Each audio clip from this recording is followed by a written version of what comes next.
us introduce you to your wide open challenge tour car.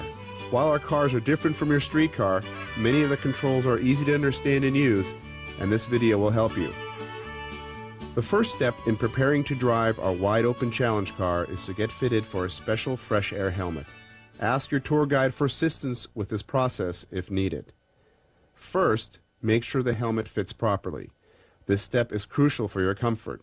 The proper fit is snug, but not tight. The helmet cushions should hold your cheeks firmly, but comfortably. Next, attach the helmet by running the safety strap through the double D-rings and securing it by running it properly over the second D-ring. Tighten by pulling the strap until snug, but comfortable.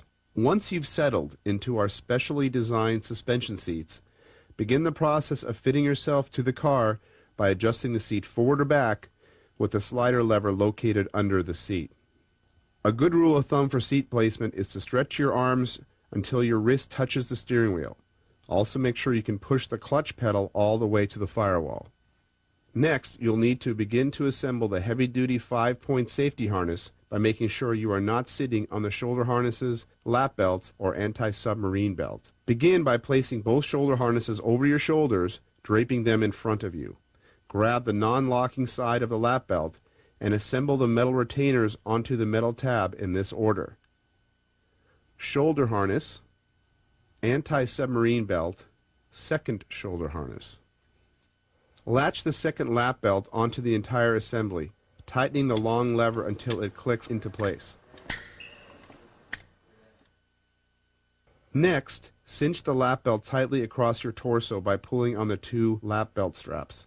Make sure the belt is very tight and stays low on your torso, right around the area of your belt buckle.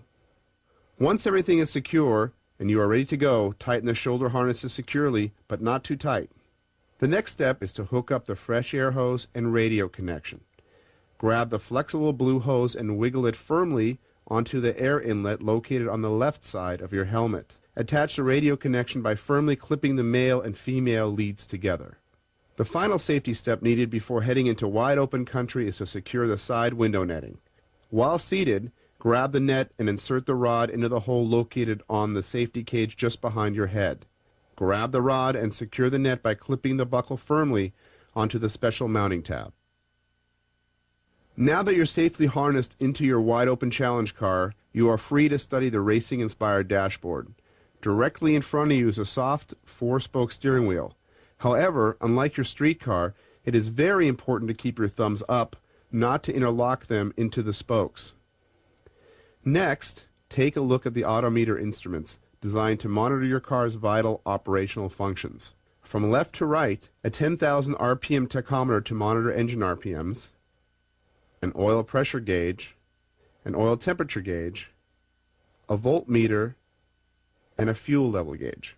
Please note that the gauges are equipped with a line of thin red tape to indicate the proper levels when the car is running and up to operating temperature. Also, despite our best efforts, the fuel gauges don't always work correctly, but don't worry, our staff will make sure you don't run out of gas.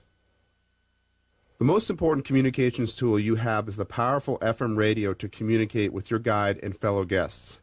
Let's begin by turning the unit on.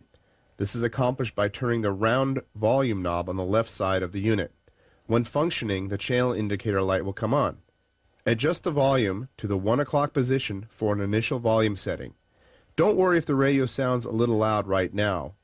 You will need the extra volume later when the cars are up and running. Next, adjust the squelch button. This radio sensitivity and can be adjusted by turning the knob to just past where the radio squelch is off. Like the volume knob, the 1 o'clock position is usually just about right. You can adjust the channels by turning the large channel knob on the right. However, wide open tours usually operate on channel 13.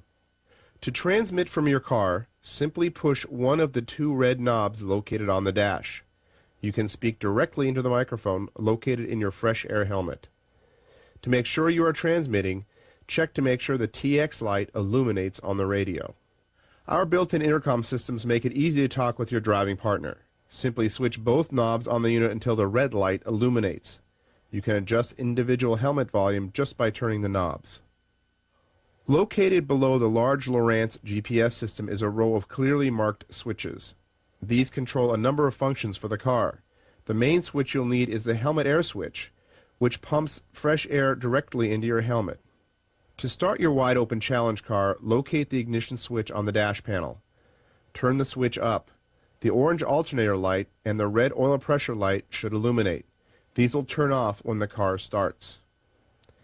If one of these lights comes on while driving, it is crucial to pull over immediately and ask a guide for assistance. Once the ignition is on, make sure the clutch is depressed and push the ignition switch. There are 4 pedals in a wide-open challenge car.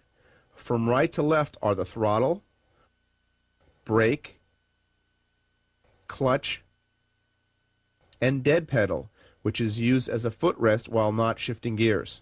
Make sure to use the dead pedal for your left foot, and please don't ride the clutch. Perhaps most importantly, the proper operation of the transmission is vital for having a great tour. The transmission unit is rugged, but needs to be taken care of by the drivers. The car has 4 forward gears that are located in a standard H pattern.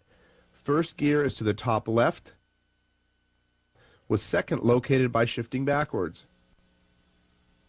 Third is located in the upper right, with fourth back to the right. To be a smooth driver, it is important not to use a death grip on the shift knob. Rather, shift gingerly and positively by using 3 fingers as shown. Finally, it is vital to never, ever use reverse gear in the dirt. The gears are very small and fragile and often cause failures in wide-open challenge cars.